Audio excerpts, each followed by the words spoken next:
Senate President Vicente Soto III, and the honorable members of the Senate, House Speaker Alan Peter Cayetano, and the honorable members of the House of Representatives, Vice President Maria Leonor Robredo, former Presidents Joseph Ejercito Estrada and Gloria Macapagal Arroyo, Chief Justice Diosdado Peralta, and the Justices of the Supreme Court, His Excellency Munter Mahfoud Salim Almantre, and the esteemed members of the Diplomatic Corps, Executive Secretary Salvador Mindaldia, and the members of the Cabinet, mga mahal kong kababayan.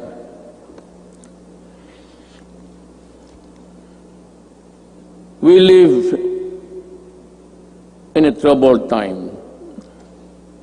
A dream of prosperity for our country was suddenly snuffed by a pandemic virulent virus.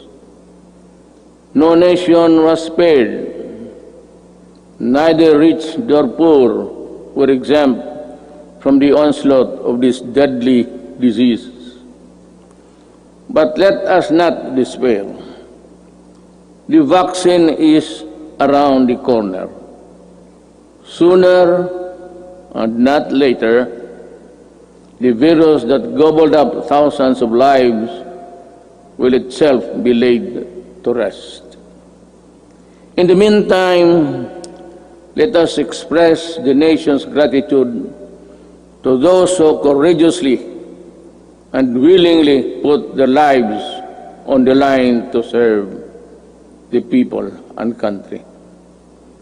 We share the griefs of their families, and no amount of tears can compensate their great losses. My countrymen, it is sad that while government focuses its attention resources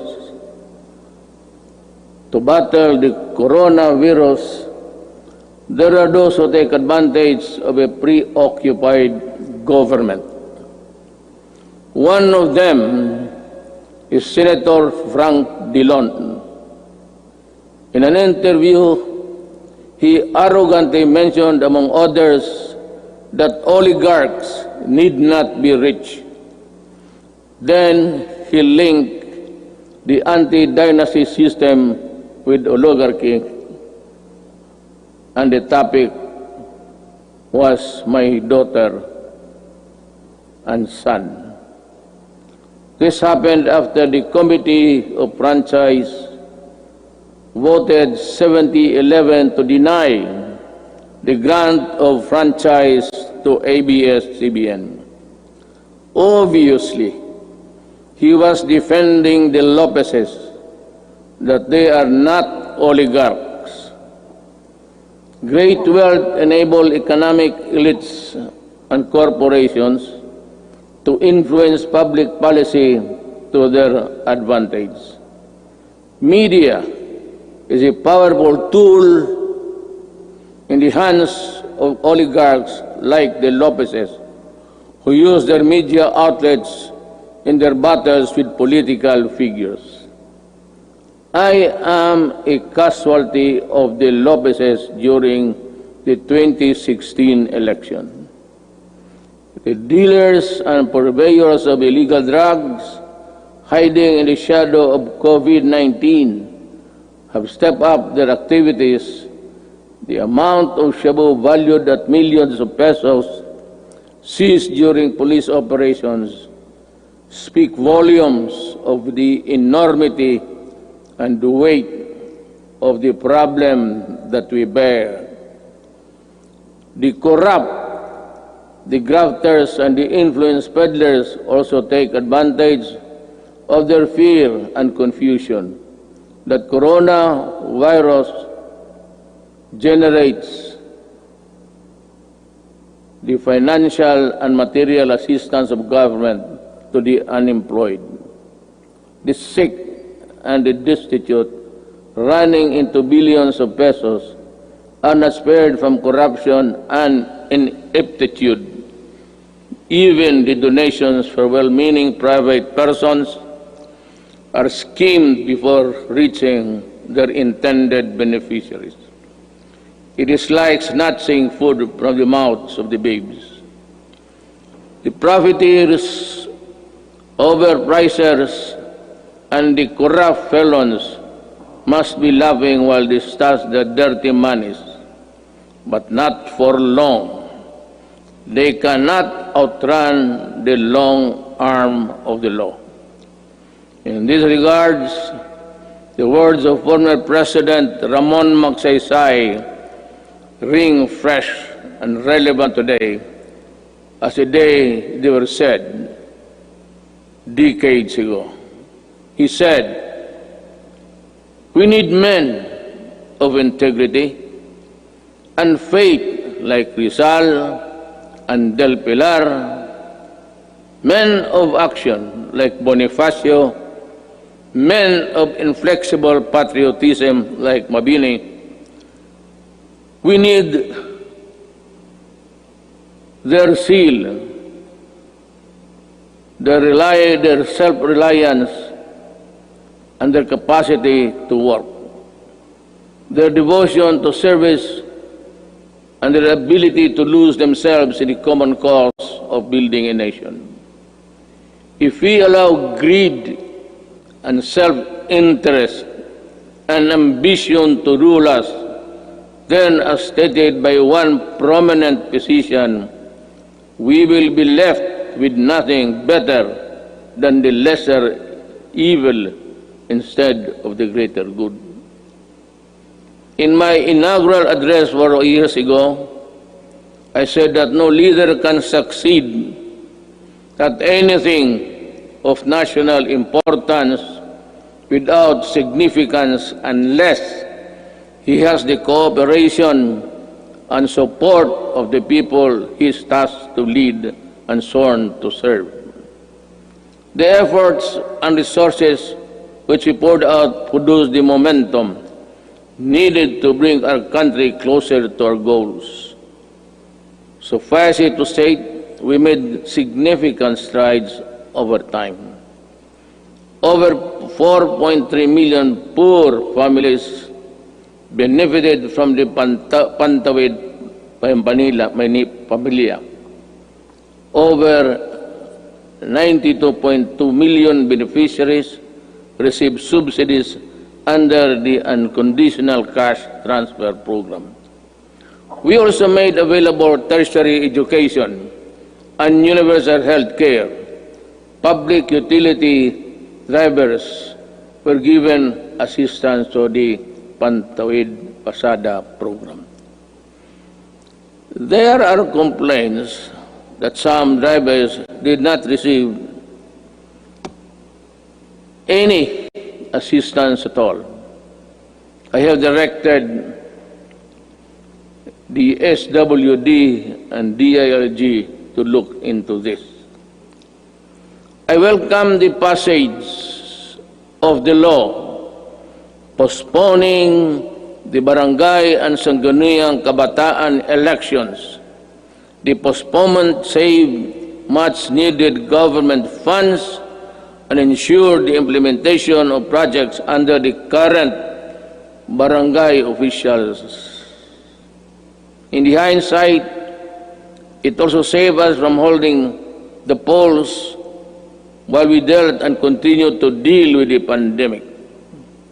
The Malasakit Centers Act has proven to be a great help to our less fortunate citizens needing medical services through one-stop platform in government hospitals.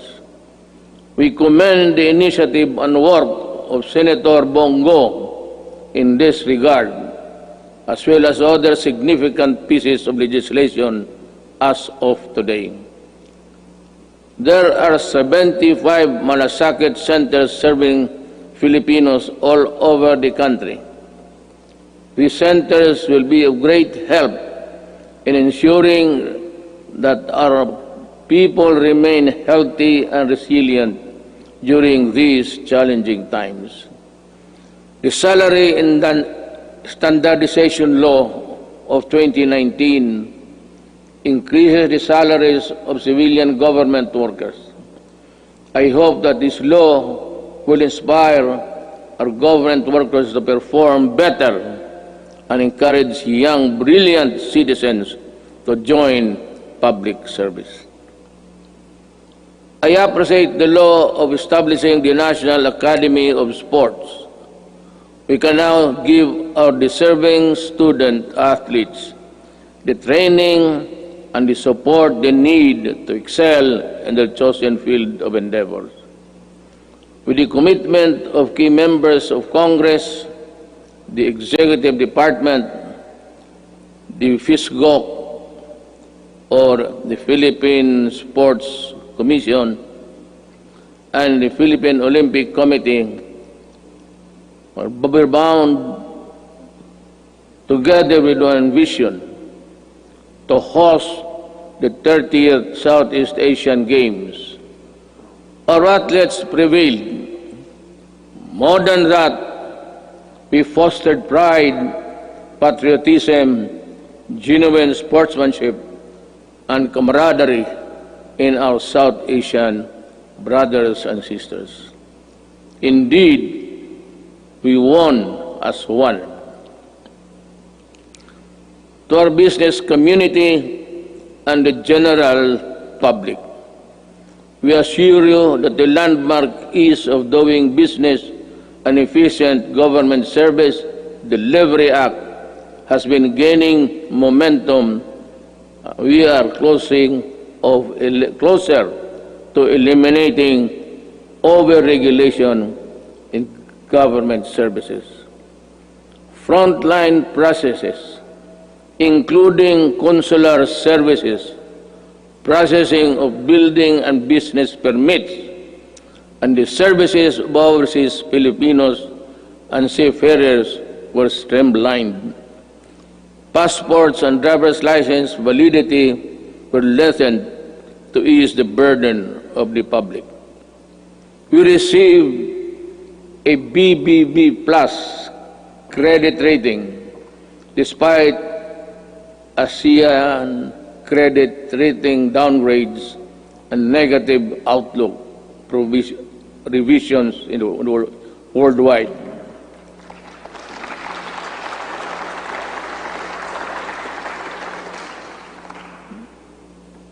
The Japan Credit Rating Agency upgraded us from BBB plus to A minus last month. Meanwhile, Moody's has affirmed and maintained the country's ratings at Baa2 rather.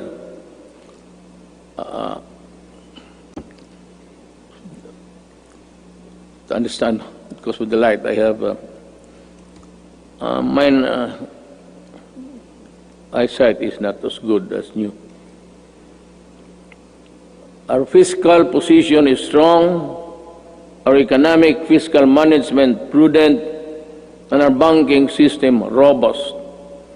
We are in a better position to weather the crisis caused by COVID-19 global pandemic. We have accomplished significant infrastructure projects under the Build program.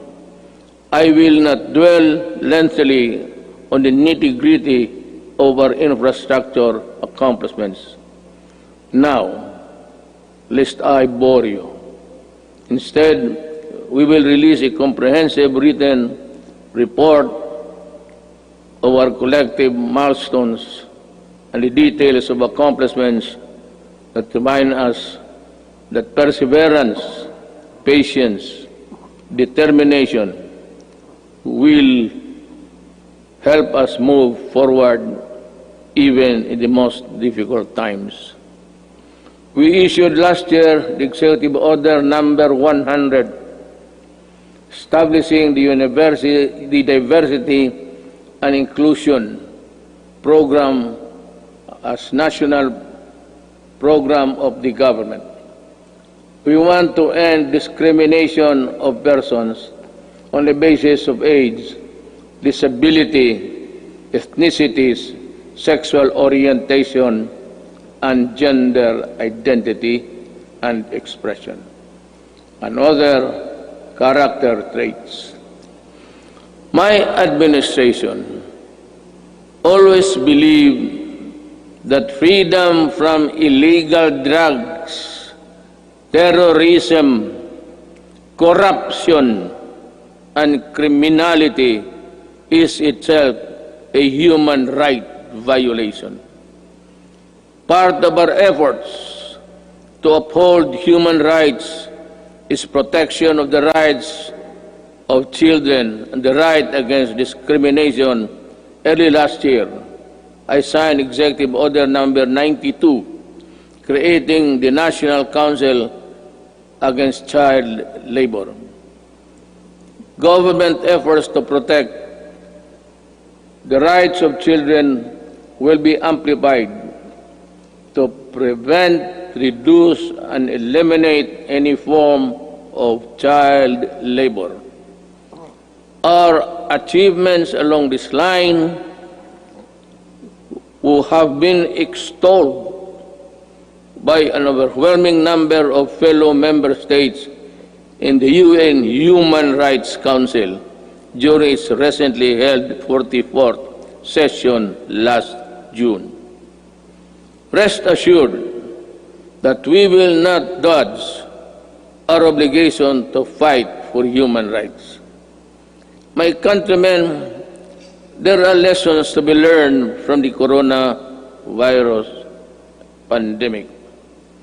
It jolted us to realize that gains made after spending so much planning, effort, cost, and time could diminish considerably and quickly for reasons beyond one's anticipation. That it is much easier to destroy than build. That in a crisis of national proportion that affects every aspect of human life, government needs to have the support and cooperation of the people if it is to succeed in battling the cause of that crisis. That there are people who ask for compassion but show none themselves. That life, after all, is fickle, like the weather. The gains we achieved for the first 3.5 years were put to a test when the pandemic suddenly struck the global community. While I am aware that the road towards a comfortable life would all be far easy if the pandemic had not occurred, and around the rest of the world we suffered.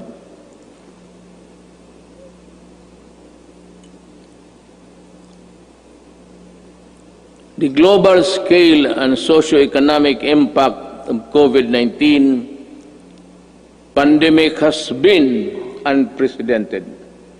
Yet, in the throes of its global health emergency, we have been able to withstand the headwinds generated by this coronavirus.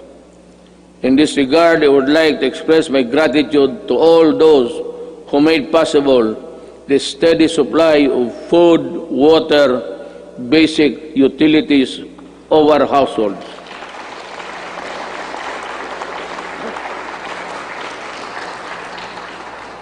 And the provisions of basic social services and financial assistance to our people. Our profound gratitude goes to everyone who helped keep our country's food supply chain running. The valiant soldiers, policemen, and security guards who kept peace and order in our community. The dedicated personnel who kept our essential establishment operational. You showed us kindness and selflessness. You gave us strength. You risked your own lives to serve the greater good in keeping the Filipino spirit of bayanihan.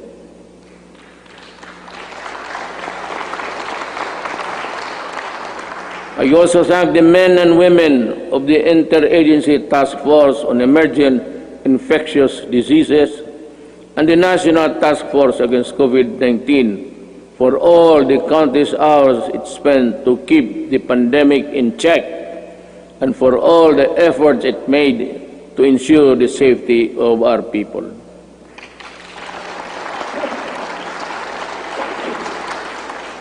Let me also recognize the efforts of the local government units that step up and initiated their own response measures to contain effects of COVID-19 and its impact to their constituents have been impact to its constituents.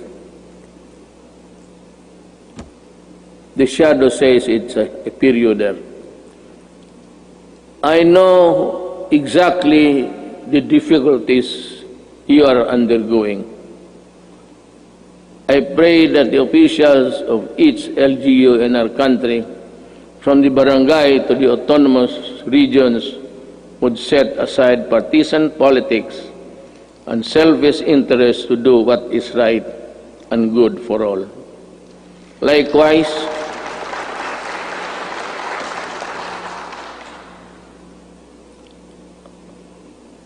I likewise issued Executive Order Number 104, which imposed ceilings on retail prices of at least 133 drugs and medicines, and directed a continuous review of the retail prices of others.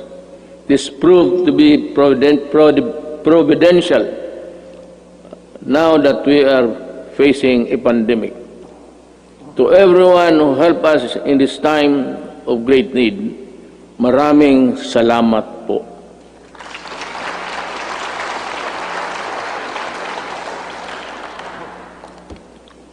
Let me say that the strength of a nation rests in the hands of the people acting as one with government. In the pursuit of common goals and objectives, when the pandemic struck, I decided to prioritize life over other considerations according to experts. The intervention that the government had put in place prevented as much as 1.3 to 3.5 million infections. To me, even if the numbers were much lower, it would still be and would have been worth the sacrifice we made. Buhay muna bago lahat. We initially encountered difficulties ramping up our testing capacity. We now have 93 accredited testing laboratories nationwide, and we are aiming to conduct 1.4 million tests by end of July and ensure a quick turnaround time of 48 to 72 hours. Under the Social Amelioration Program, we allotted 2.5 billion or to 2.5 billion for poor and low-income households who were affected during this pandemic, who thrive on a no work, no pay arrangement. Admittedly, our implementation of the Social Amelioration Program was not perfect, and some opportunists turned crisis into opportunity. We will catch up with you sooner than you think. We came up with the COVID-19 Adjustment Measures Program, extended financial assistance to over 650,000 affected individuals in the formal sector. 110 OFWs abroad and almost 83,000 repatriated OFWs were also provided temporary wage employment to displace marginal workers through the TUPAD project. Our indigent senior citizens were also provided with a stipend for the rest of the semester of the current year. This health emergency stretched government's resources to its limits. In response to the Office of the President, worked closely with Congress for the quick passage of the Bayanihan to Heal as One Act. May I again reiterate my thanks to you, the men and women of Congress, for the effort you invested in passing that law. I hope that we can get some or the same treatment of clarity, purpose, and the fastness to support the passage of the Bayanihan Recover to Act as One, which is supplement funds for recovery and response against the impact of COVID-19 pandemic. We must facilitate the country's economic recovery. I call on Congress to fast-track the passage of the proposed measure, such as the Corporate Recovery and Tax Incentives Enterprises or CREATE Act. This immediately cuts the corporate income levy from the current 30 to 25% and give government flexibility to grant a combination of fiscal and non-fiscal incentives, among others. The Financial Institutions Strategic Transfer, or First Act, will set up mechanisms allowing banks and other financial institutions to dispose of and transfer non-performing assets and loans to asset management companies similar to the special purpose vehicles. Our economic managers have seen infrastructure investment as an effective tool to help spur high growth, attract investments, create jobs, and achieve financial inclusion for all Filipinos. The DBP has resumed the construction of the North Luzon Expressway Harbor Link, the NLEX-SLEX connector, the Cavite-Laguna Expressway, the Metro Manila Skyway Stage 3, the R1 Bridge Project, the Tarlac-Pangasinan-La Union Expressway Project, and the Subic-Freeport Expressway Project, to name a few. To realize the maximum benefit from the country's investments, the infrastructure projects under the Build, Build, Build program, which are labor and capital intensive, are not mere springboard for the country's swift recovery pandemic. They are economic benefits to be distributed to all corners of the country and push sustainable stability in the urban centers, particularly Manila.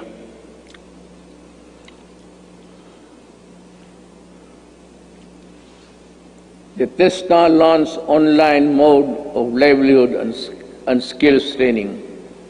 There are 71 free online training to help upskill trainees for the right opportunities.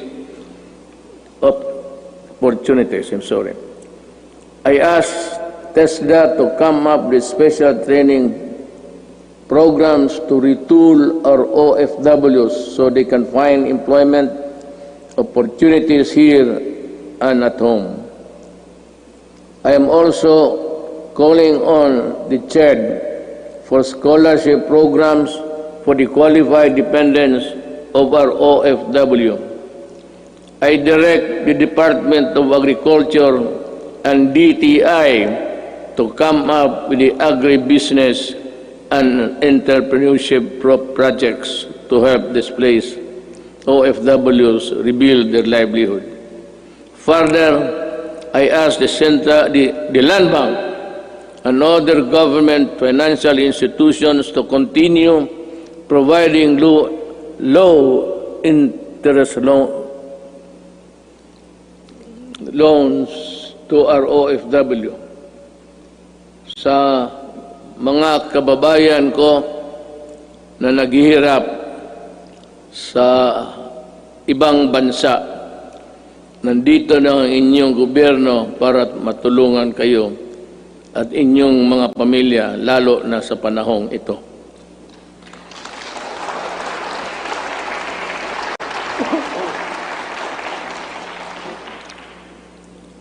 The government will intensify its efforts to help businesses, especially micro, small, and medium enterprises, or MSMEs, by providing responsive government assistance and services capitalization and business operation support as we adapt to the next normal. Nananawagan po ako sa ating mga lessors. Nananawagan po ako sa ating mga lessors. Malasakit at bayanihan po ang sana ang ipairalin natin ngayon. This is not the time to drive away leases. During normal times, they were the primary source of your income stream. Now, it's time to be fair and compassionate. Come up with an amenable arrangement with your tenants. Huwag po natin silang pagtabuyan, tanggalin ang tubig, kuryente at bubong. Commercial establishments are requested to give grace periods to allow deferment of payments, especially for MSMEs that were forced to close down during the quarantine period. Let us help them recover.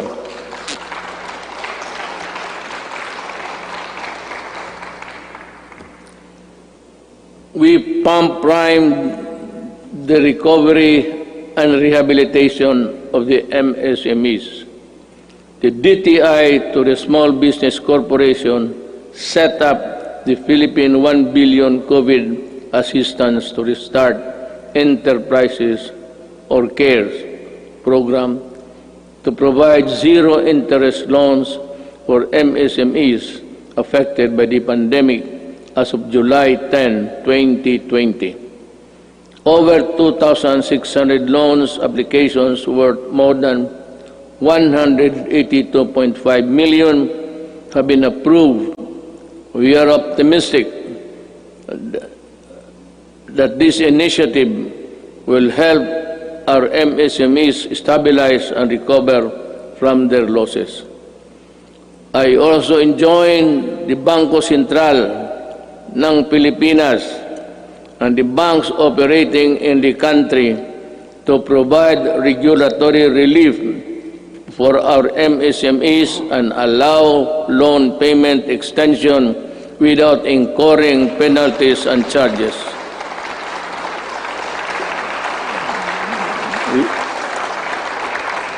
We need your help to prevent the collapse of companies saddled with accumulated amortization and payables caused by closure of their businesses at the height of the strict quarantine periods.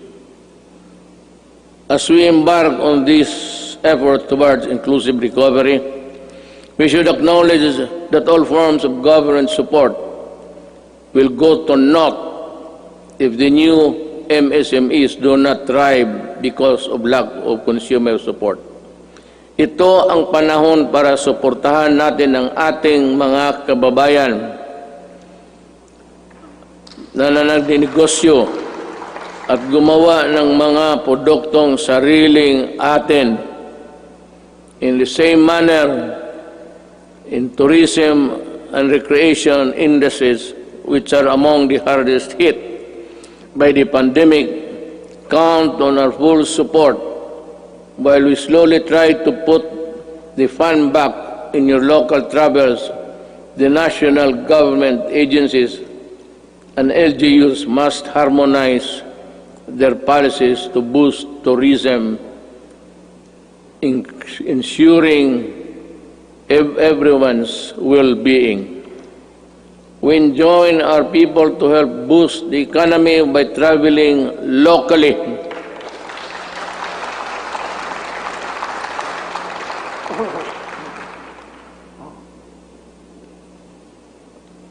Local na lang. Once the necessary system are in place.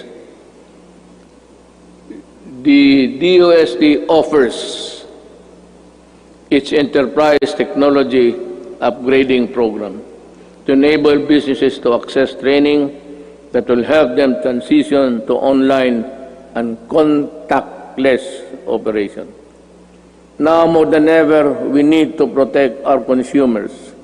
I direct the Department of Trade and Industry to ensure the empowerment of Filipinos on consumer rights and coordinate strategies between public and private organizations in building a fair, safe, resilient, and sustainable economy. There are welcome developments for commerce and industry, but major economic activities take place in borderless environment with the meager regulatory controls. They expose consumers to various risks related to security, data, privacy, and misrepresentation. We must patrol the country's cyberspace and enforce online consumer and data protection and privacy laws. We must run after online scammers and those undermining the people's trust on the online transactions. We must continue to protect Filipinos in the normal and remind the world that we are responsible stewards of data. I am committed to protect both physical and digital lives of our law-abiding countrymen.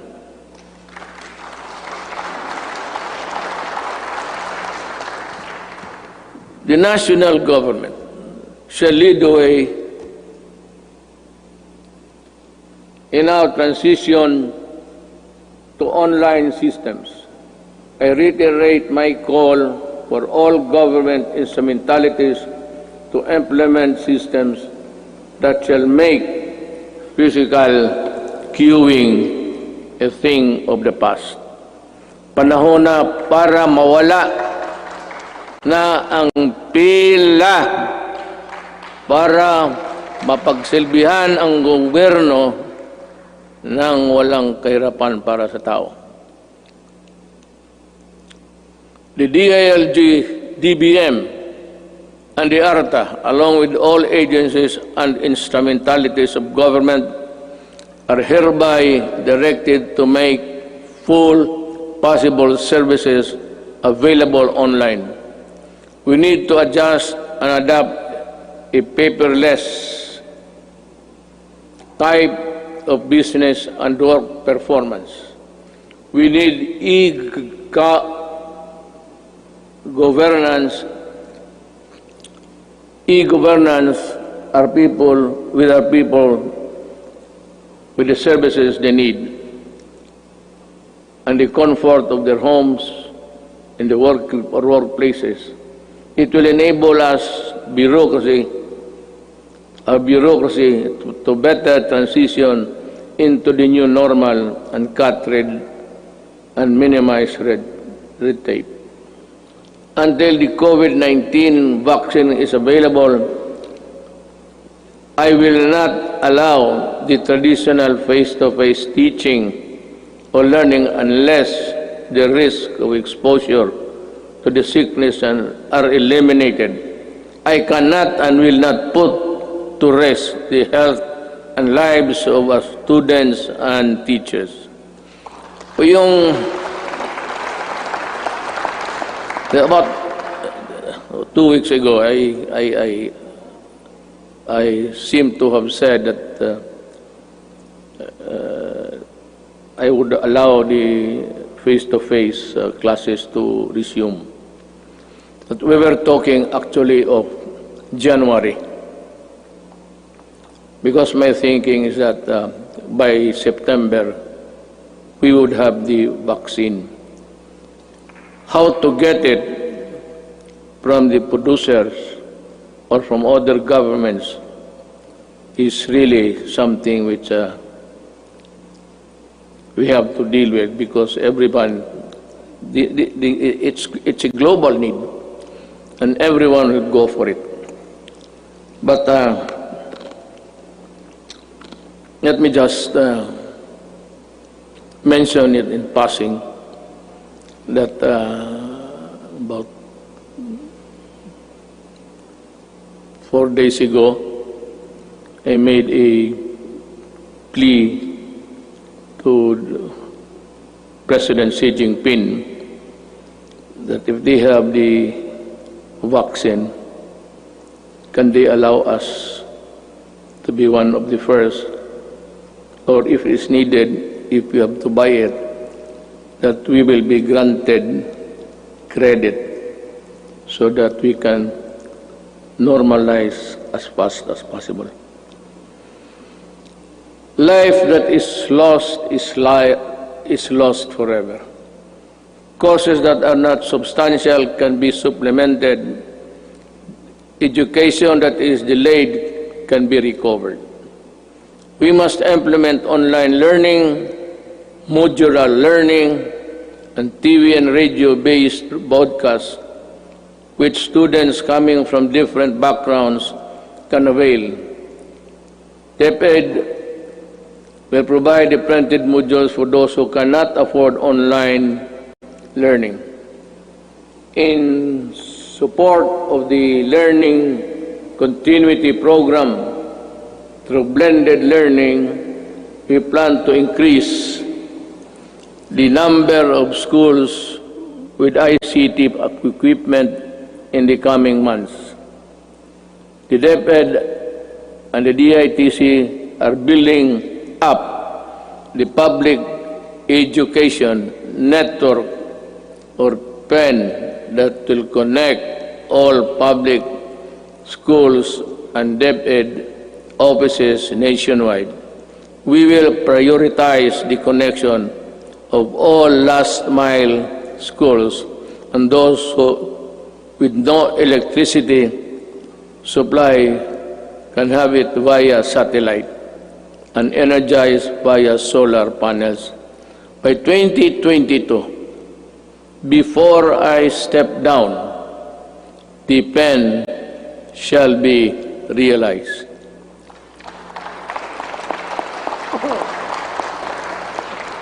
I'm referring to the program. I will do it. TV frequencies reverted back to government for whatever cause or reason shall not be used exclusively to the exclusion of other persons or other dummies to cope up with the demand of the next normal. This will be used to provide uninterrupted quality education to our children in our shift to e-learning. I am directing Secretary Guevara, Secretary de la Peña, and Secretary Onasan, in collaboration with Secretary Briones and Secretary Abisado, together with Secretary Dominguez, to come up with an integrated program and implementation mechanism to ensure that these TV frequencies are fully utilized by government to the facilities of the PTB4 for the utmost benefit of the Filipino people.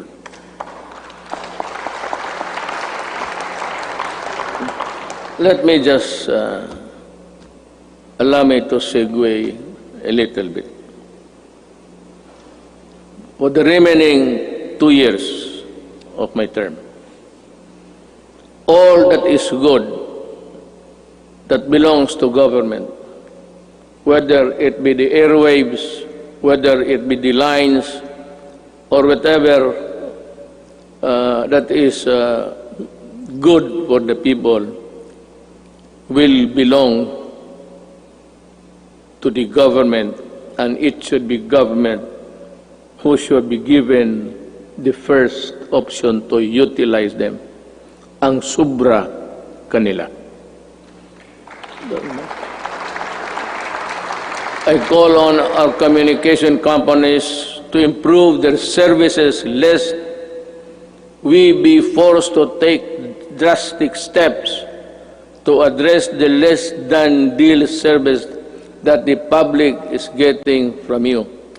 Alam mo, sisingit na lang ako dito. I am sometimes you are a government pictured to be weak and incompetent because we cannot really force our mandate. Alam mo itong nagbibigay ng mga public services, you better improve. Huwag naman ninyo kaming pahintayin 10 taon bago kami makakamit ng mga services that the other countries are enjoying. If it's just a question of added capitalization or the infusion of money, go and look for it. Maghanap kayo, because if you are not ready to improve,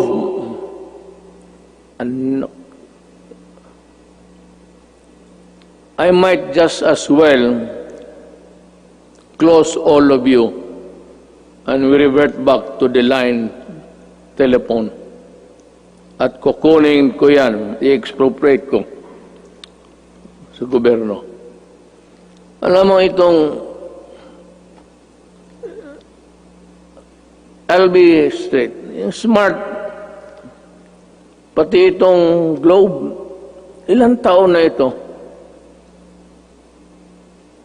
At ang sagot palagi sa akin, the party cannot be rich. Nasaan pala pumunta yung yawa na yun?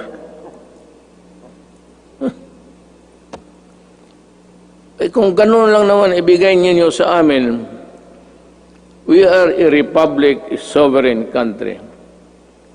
Bear that in mind, because the patience of the Filipino people is reaching its limit. At I will be the one to articulate the anger of the Filipino people.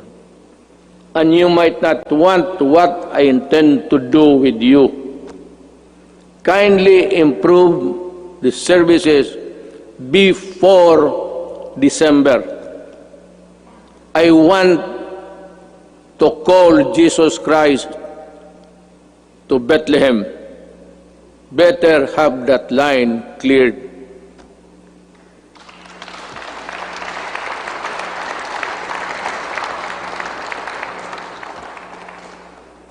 Alam sa totoo ng Adre na po, ano ako sa inyo. I have been a citizen of this country and parang nilalaro lang ninyong, kayong may pera. Puta. May pera kayo, negosyo kayo. Wala kayong pera, putang, umalis kayo dito. You give us half deals, half cook transactions, lousy service. Tapos ang tao nagbabayad. Tell us now if you cannot really improve on it, because I will work by December. I have 2 years.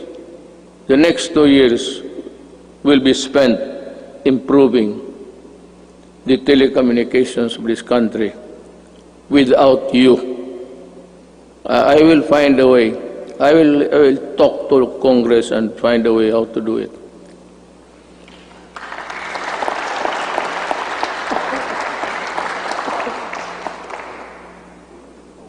Last year, I said that distributing economic business activities is imperative to our country's sustained and equitable growth.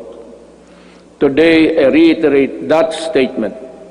I issued Administrative Order Number 18, directing concerned agencies to strengthen the development of special economic zones in areas outside Metro Manila. I also issued Executive Order Number the same, 114, to institutionalize the Balik Probinsya Bagong Pag-asa program. This consolidates and refocuses existing economic and social welfare programs, activities and projects toward the countryside. It is also an international agency council headed by Executive Secretary Salvador Medaldia, which will create a framework for the effective implementation of the project. Kung hindi ninyo ako naiintindihan sa sinabasa ko, mas lalo ako.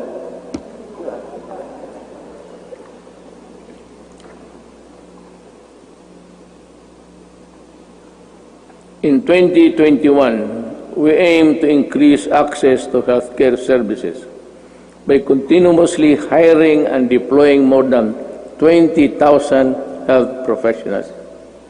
This will augment health workforce in LGUs, particularly in isolated and disadvantaged areas.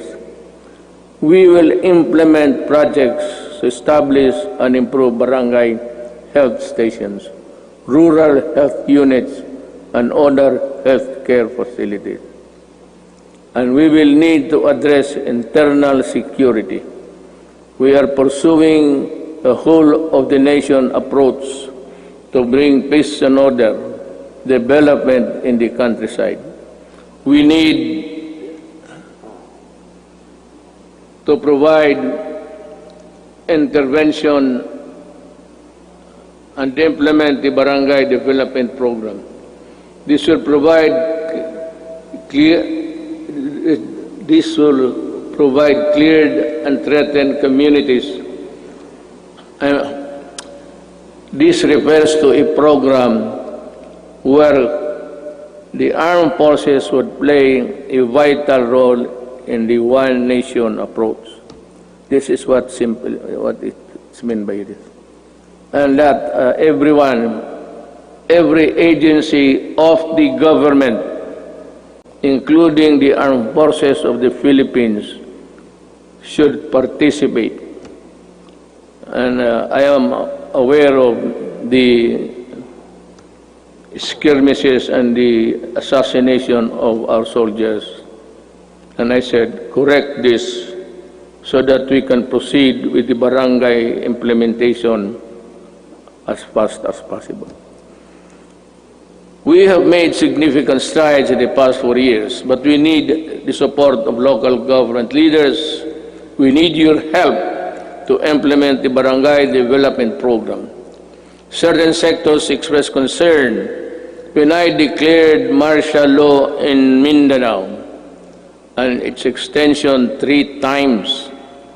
But 2019 ended without my office requesting any further extension.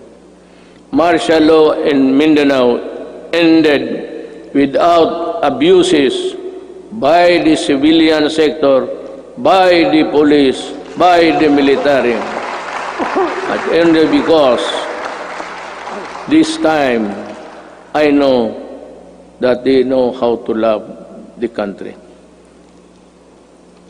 I thank Congress for the support to this administration programs. Congress has been very productive, but much more remains to be done. You know, actually, my speech, if you followed it carefully, it's all a plea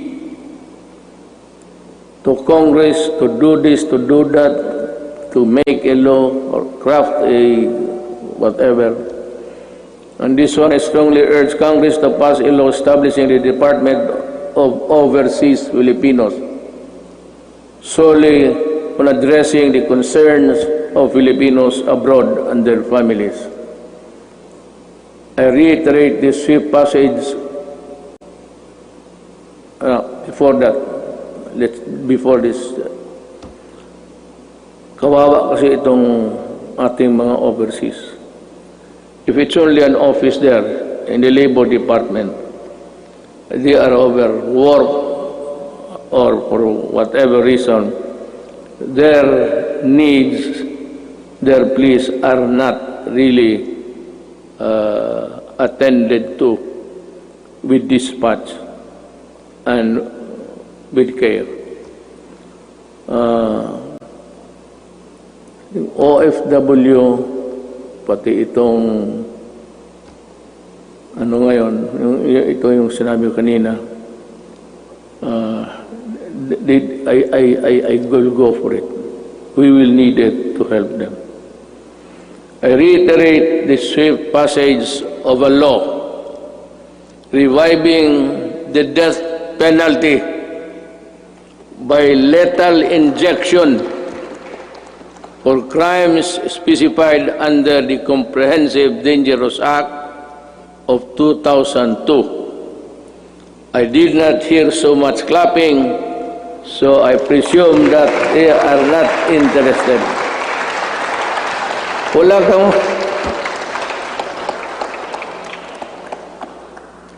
Someday I'll tell you the story of what happened to the Philippines. Hindi ngayon. But when sabihin ko sa inyo ang totoo, bakit nagaganito yung droga ng Pilipinas? Why the drug syndicates continue to operate just like the countries of Colombia, Mexico, and it is being played inside the national penitentiaries. Para tayong talagang binababoy tayo ng wala. Sabihin ko sa inyo. But this is not a time for storytelling. SONA kasi ito. So, dito na. This law will not only help us deter criminality, but also save our children from the dangers posed by the illegal and dangerous drugs. May I be allowed with the indulgence of the body? Itong bakit talaga ako galit sa droga. Let us make this a semi-formal speech. Alam mo kasi, 5 pamilya members, o 6 o 7, pagka bumagsak yung tatay to drugs, the family crumbles. There's no more home to. Druga, and if he's receiving his salary, nagtatrabaho sa pantalan, 300 a day. Tapos ang shabu is sold at 2. He has about 100 to bring home. Kaya pagka gano'n, nag-aaway-aaway na, ang mga bata hindi nakapag-aral, ang iba ligaw na mga babae into early prostitution, kung ano-ano nangyari. Hindi lang alam nitong mga na this is happening all over the country every day. And what is really very tragic is this. When the family starts to crumble, just the more family home, and invariably the wife would look for another husband would look for a job, usually easily doon sa abroad. At yung asawa aalis, yung lalaki na sa droga, yung mga anak iniiwan sa kapitbahay, sa kapatid. And the ferocity of the loss of the Filipino family home has been destroyed. Kaya kung anong mangyari nito, the wife works in the Middle East. I am not zeroing on any particular country, mind you. But alam natin, there are tribes in the Middle East which would allow rape as part of the territory of being a house help. Kasama yan. Kasama talaga yan. So yan ang mahirap dyan. You have a wife there being crucified, being used, magpadala ng pera, tapos ang mga anak, asan nasa Cebu na rin. Kasi these are the guys that the Cebu people would really, stick by them until it crumbles, the resistance. And then you have plenty of this all over the country. Hindi lang nila alam. Yung sinasabi nila ng misery sa itong human rights, plus 10 yan. Not to count the victims of crimes perpetrated by people addicted to Cebu. That is the reason why I'm so vicious in my galit talaga ako. Kasi nilalaroan tayo. Well, I don't know. Any other president might, pero ako ayaw kong lalaroan ng Pilipino. Do not do it in my country because I will really kill you. That is a commitment. Owning safe, decent, and affordable housing is every Filipino's dream. But the housing market remains inaccessible to most of our countrymen. I renew my call for Congress to pass the National Housing Development Bill and the Rental Housing Subsidy Bill. These will enable all Filipinos, regardless of social status, to live in decent homes where their families can lead meaningful lives. I also call on Congress to amend Republic Act number 10912 for the Continuing Professional Development Act of 2016. In this time of great pandemic and forthcoming reconstruction requiring professionals to undergo seminars is burdensome and not realistic. This must end. Ito pang isa. May mga profession. Singit ko na lang lahat to tell this is to inform the nation. May mga profession na they would require, I think it's the nicest, they would require them to come to Manila to retrain and for another round of expenses. Itong mga seminar na ito dapat mahinto. I don't know in other provinces, but during my time yung sa barangay na barangay expeditions ng mga opisyal. Hininto ko rin yan. And, which reminds me, I will act on this also due time. We hail our health professionals as heroes. Now is the time to pass the Advanced Nursing, Nursing Education Act and the law instituting the Medical Reserve Corps. COVID-19 will not only be the last pandemic. We need to create National Disease Prevention Management Authority to better respond to future outbreaks. We count on Congress to full support. You can just let it remain for a while in the Department of Health kung wala pang pera, but you have to expand the services. It would also entail a little bit of money, but not really as much as expensive when you set up a department. In the long term, we are looking into the creation of the National Disease Prevention and Management Authority to better prepare for the pandemics,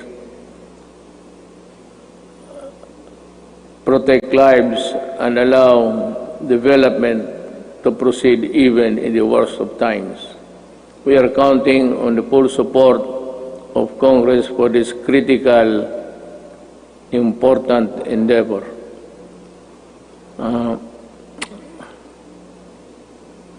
I don't know, but I leave it to Congress to really. It's another department.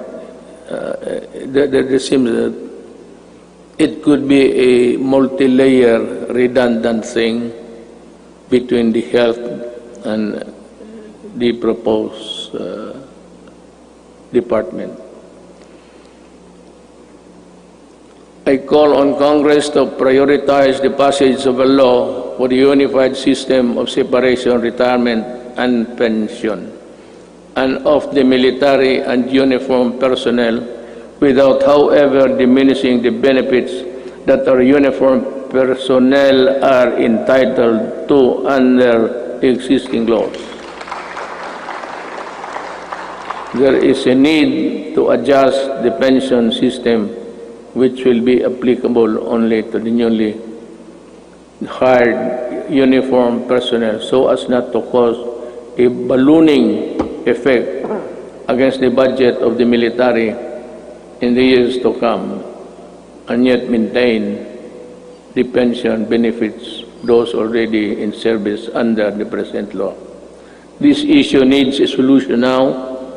Umpisa natin ngayon para hindi na maging problema sa sunod na mga taon.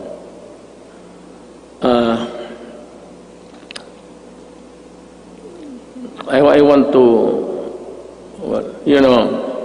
one of the, this is not politicking, I am not running, I cannot run anymore.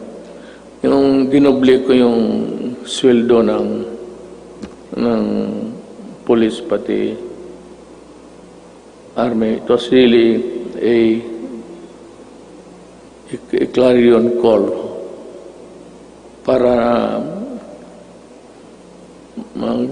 for them also to have a decent life and that they're able to get the things which ordinarily cannot be reached by any government employee. Ang akin doon is yung corruption. That maybe it might be a vain attempt, but maybe dagdagan ng sweldo para it would be a hedge against corruption. We must also modernize the Bureau of Fire Protection and the Bureau of Immigration with urgency. Alam mo, sa Davao, and if you go there, I can show you. One of the serviceable trucks, fire trucks, that we have in the city of Davao. Of course, ang city meron ng sarili aside from the Bureau of Fire, which is really national. Meron yung Bureau of Fire, would you believe it, serviceable still. Ang pangalan ng truck is Studebaker. Ang katawan, ang talagang matatag ang katawan. Kaya ang makina isuso. Pero okay pa rin. It can put out. But totoo. This is how this Bureau of Fire issue medyo na overlook natin ng matagal. I emphasize the creation of the Department of Disaster Resilience and our people's safety, which cannot be delegated to any council or commission. Equally important is establishment of evacuation center in every city, province, municipality throughout the country. We must act before another major disaster shakes into action. Problem is disaster and even a fire. This cannot be made a study for projection when the earthquake would suddenly come and make a big crack there. Hindi natin alam talaga.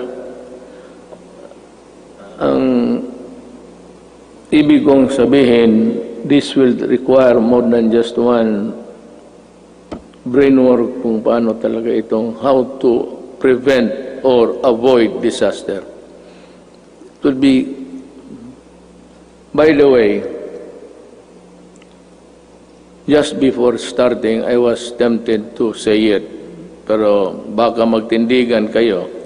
It will be all right for me if Bongo will just stay. Wala akong problema.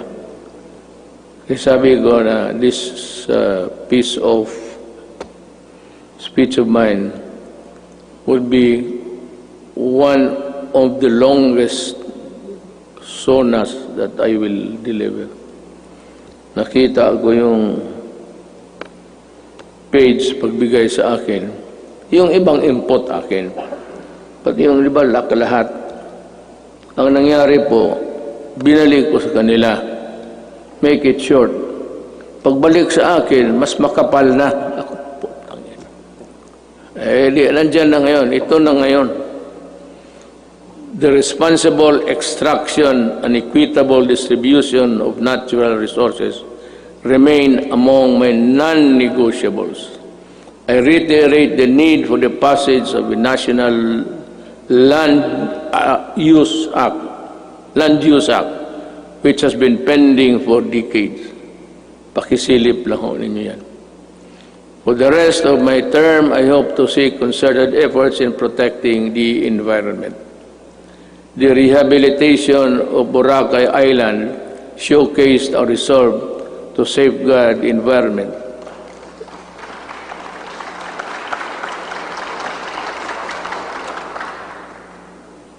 Boracay is doing well because of its scenery. If it's only a coconut and a black sand, white sand and water, wala yan. Pero you add the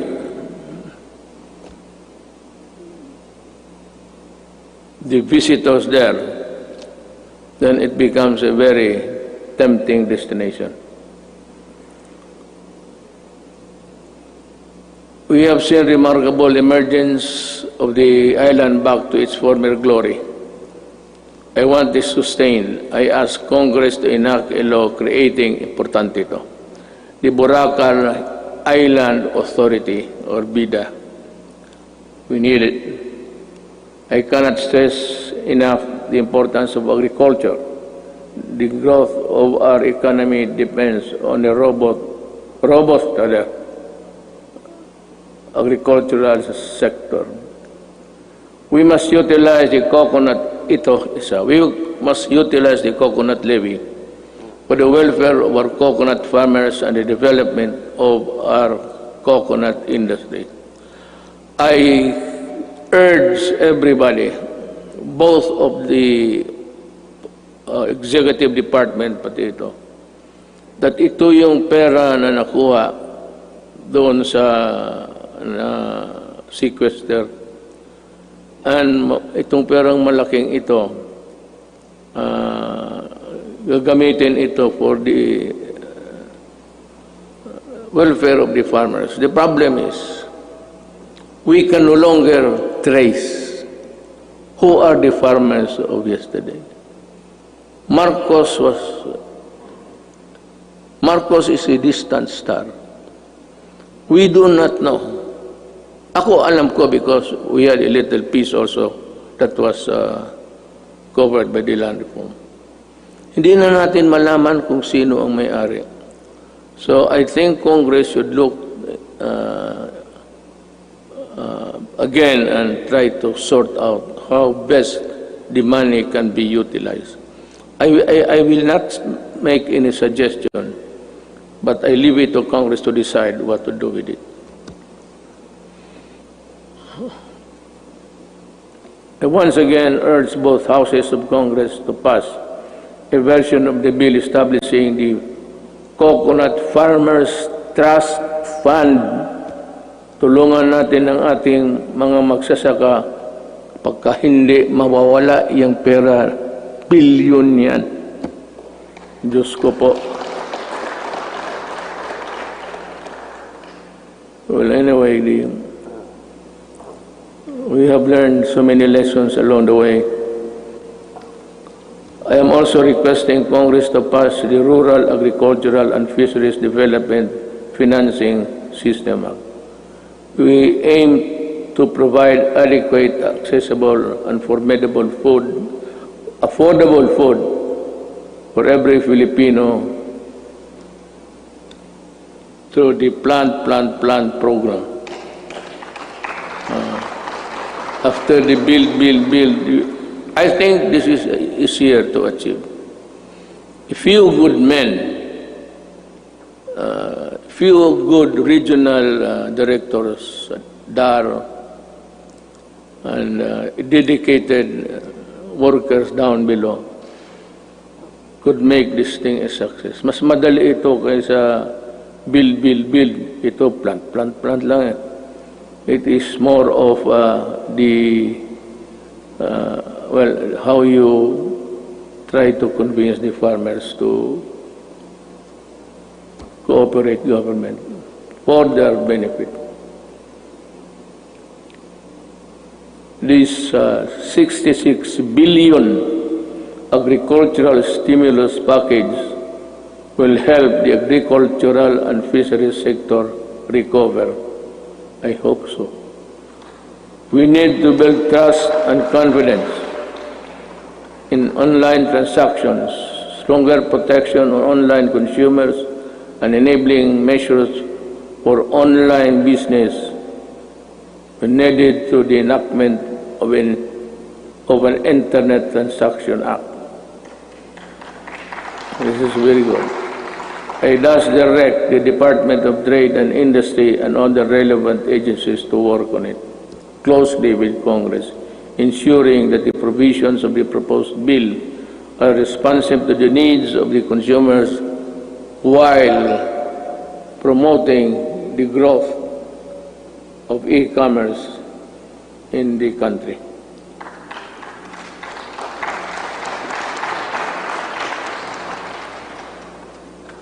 If you are tired of clapping, you just say so I can make a shortcut. Pabilisan lang. On the path of better governance, we travel with other partners, both old and new, have helped bolstering the antiquated public health system, for bringing home a load of Filipinos overseas, for filling in supply gaps for crucial medical supplies and equipment and staple food. For these and many more, the Philippines thanks all friendly nations. We will never forget your kindness and your timely support. Within ASEAN and beyond the Philippines, we will continue to work with partners to address global perils and ramp up cooperation to secure for our peoples greater peace, progress, and prosperity. The Filipino nation claims its rightful place in a community of sovereign states. Thus, we will continue to pursue an independent foreign policy. Let me be very clear about this. May I cut my prepared speech?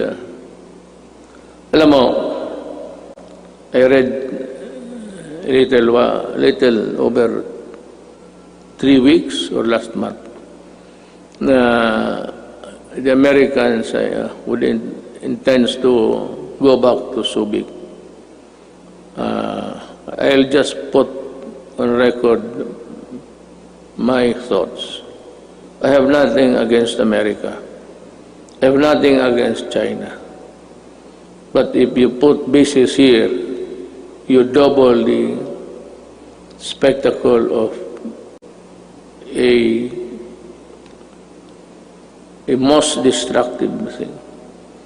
Just like Manila during the Second World War, during the retaking of this city, it was one of the most devastated cities in the world. Kaya maglagay-lagay ka ng base at this time. This will ensure if war breaks out, because there would be atomic arsenals brought in. This will ensure the extinction of the Filipino race. We work without fail to protect our rights in the South China Sea, neither beholden nor a pawn to anyone. We broaden the boundaries of Philippine diplomacy. We build productive ties with everyone willing to engage us on the basis of equality and mutual respect. And we redefined our relationships with our most important partners, placing the country in a far better position to advance our interests in an evolving regional order and emerging global problems. Now,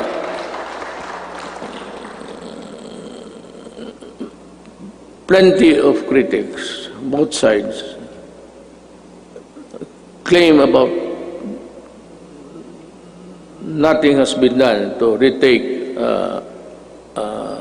forcefully or physically the South China Sea.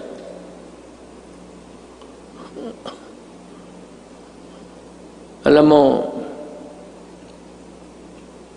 unless we are prepared to go to war, I would suggest that we better just call off and treat this, I said, with the diplomatic endeavors.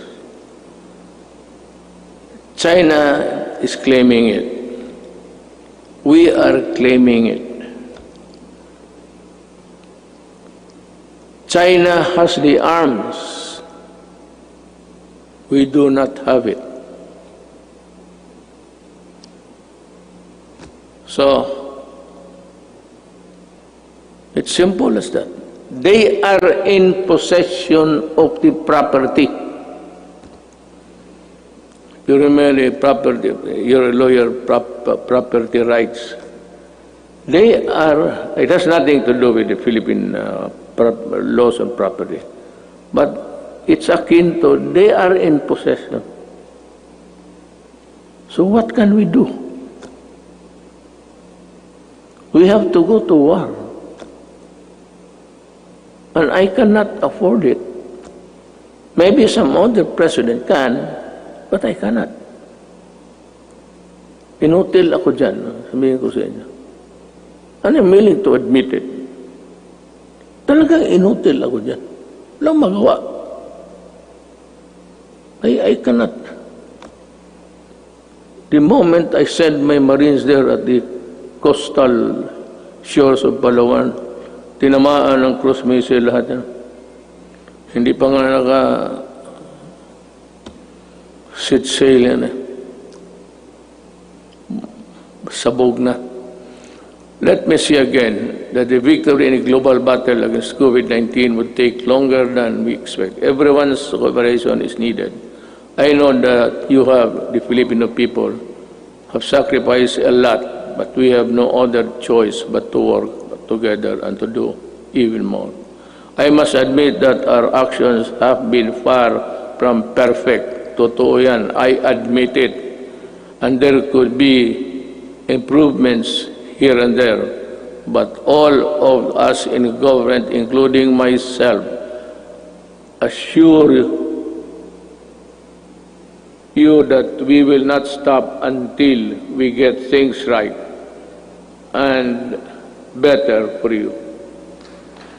I know that many of you are worried not only about health and safety, but also about our ability to move around and ride public transportation. The depletion of your savings due to the rising cost of goods and the loss of your incomes due to uncertainties in your jobs and livelihood, I assure you that your government will address squarely these problems and challenges to overcome them and proceed to a new normal. Marami ho talagang mawawalaan ng those for the middle income. They buy a car on installment basis. If you cannot keep up with the amortization, you lose it. You lose the car. And you are forced to ride on public utilities.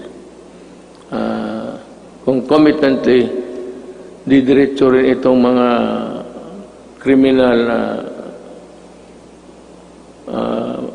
rarami at crimes will increase. But let me assure you, for as long as I am president, there can never be a runaway crime in any of our cities. Hindi ako papayag na ganun. I can assure you, we will remain peaceful. Relatively peaceful. Hindi naman very peaceful. Pero kung sabihin mo na kagaya ng hold up dito, hold up, alam naman nila kung anong mangyari. You know what will happen to you. I am addressing myself to the criminals. You commit hold-ups, you commit rape, you commit all sorts of things, and you harm the public, then kaaway mo na ako. Pag bumalik kayo sa dati, kagaya noon, patong-patong na naman ang patay dito. Sigurado, hahanapin ko kayo. Do not ever go back to your old ways. Maghanap na lang kayo ng anong trabaho dyan. Magtiis kayo. To open up the economy to pre-COVID-19 levels at this time is not an option because whatever good it can produce will only be gobbled up or be outweighed by the bad it will generate sometimes. Haste makes waste. The recent upsurge of infection, when you open little windows of resumption of business, is proof of that. I am happy that I have talked to you today. You know, in other places, they opened up too early, too soon. America is one. China Well, fortunately, it was arrested on time. China and the rest, for those who open up and those who do not follow the protocols of at least the World Health Organization, they are suffering. And they have at least 140 deaths. And America, kukulang sila lahat. No nation on earth was really prepared for COVID. No amount of preparation, because that kind of microbes visits about once every 100 years. Wala man yung mga tatay natin, what they suffered was Second World War.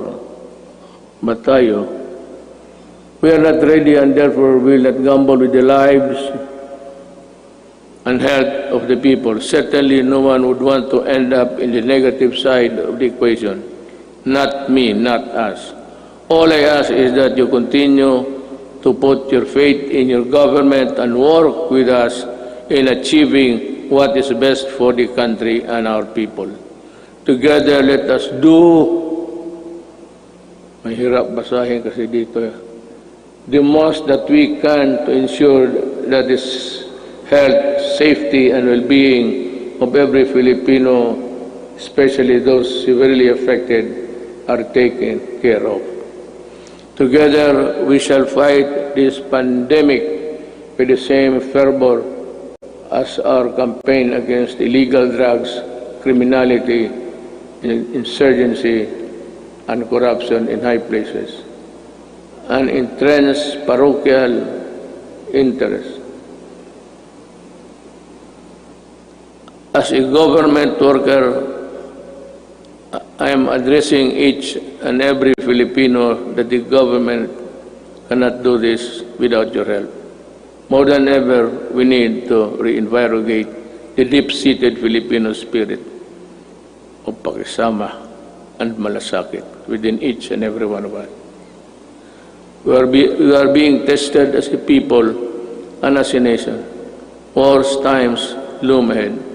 But I do hope that this spirit of solidarity and unity will serve as a drumbeat to which we shall march in unison in our quest for the light at the end of the tunnel. I appeal to each and every Filipino, let us take care of one another. Ito ang panahon para magtulungan, hindi panahon para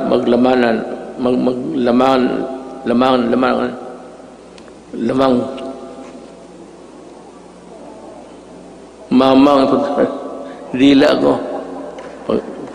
Hindi maglamang at pagkakaisa. My faith in the Filipino innate patience, resilience, and determination to bounce back is unwavering. Let us share our blessings with those who have little and those who have none. This is the time to bring out the best in us. The woes that weigh heavily on our shoulders may bend our back, but they shall not bend or break our spirit. From the rubbles of adversity, a more resilient and stronger nation, built on bayanihan and pagkakaisa, shall rise. Together, we shall overcome. Before I pardon the time, but it was really the allotted time for my speech, I would just like to give a statement between us sa gobyerno kung hindi tayo nakakaintindihan. You know, Drilon extended, he was defending.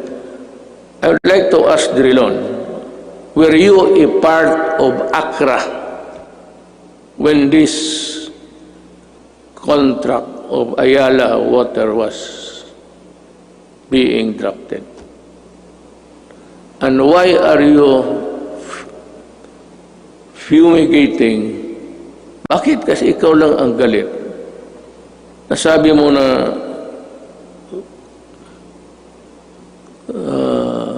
dynasty. You are a hypocrite. You know that you cannot pass an anti-dynasty law. Ikaw nandyan sa Congress, ikaw ang mauna dito. But to take it against me for protecting my country is something which I really resent. Alam mo, you describe using the dictionary the synonym ng mga oligarchy, kung ano.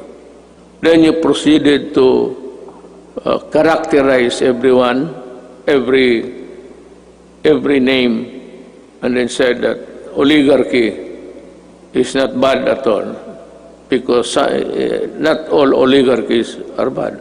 True, but ito, to my countrymen, the oligarchy that exists in this country is the oligarchy that existed during the Spanish time. And the Spanish lands and the friar lands and all the benefits that were passed on to the insulares who did not go back to Spain, or to the Spaniards and into their... But that was long ago. It has been forgotten. This is the oligarchy that controls the Philippines. By what? By taking control of the water and the electricity and power. Yan ang oligarchy mo, Drilon. Wala nang oligarchy dito except that they have control. Look at how can you now craft a new contract? Because I would insist that you pay the billions and billions that you collected. For example, water treatment. Oh, nandyan sa kontrata. It's in the billing. They've been collected. Since 1997. Ilang bilyon na nga wala ni isa. Not even a faucet was built for a water treatment facility. Yan ang mahirap sa... You do not protect the oligarchs here. You are the one. Ikaw lang mag-isa. And I suspect that you were also the one or help when you were there in the Accra. We do not even know ang mga abogado sa public documents. Hindi nga alam. Hindi nga alam kung nakagraduate ba o hindi. Wala. Would you think Ayala would get the services of those? Ayala got Accra. Accra did it. Ikaw galing ka doon. Most of you, more successful lawyers sa corporation. You handle big corporate. Yan ang mahirap. O, bangga tayo dito. Hinawakan ninyo eh. Hindi ka pwede kayo. Kita mo, noong nag-increase, walang tubig, pinuputol yung tubig. Ang tao, bumigay kasi hindi pwede yung tayo di maligo. Hindi uminom. Electricity, ayaw mo mag-increase. O ayan, wala ka. Palaging brown out lahat.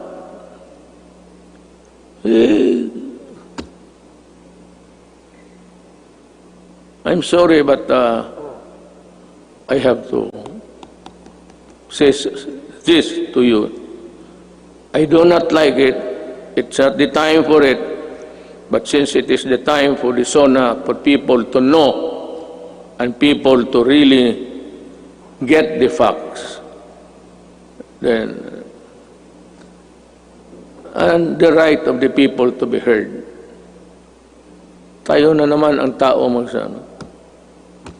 Hinawakan ninyo yung tubig, pati electricity. Yun ang oligarchy. Kaya ako sinabi ko noong kumpanya, corruption is not here. Yung mga customs, maliit yan. It's there upstairs. And I was really unprovidential. Dumating yung panahon na hindi ko hiningi. Then I saw the contract. Nung nakita ko yung contract na, saka yung linya na ano, yung choice, yung linya ng ano, it belongs to government. The best of the transmission lines, whatever, government gets it first before anybody else. Thank you. I am true.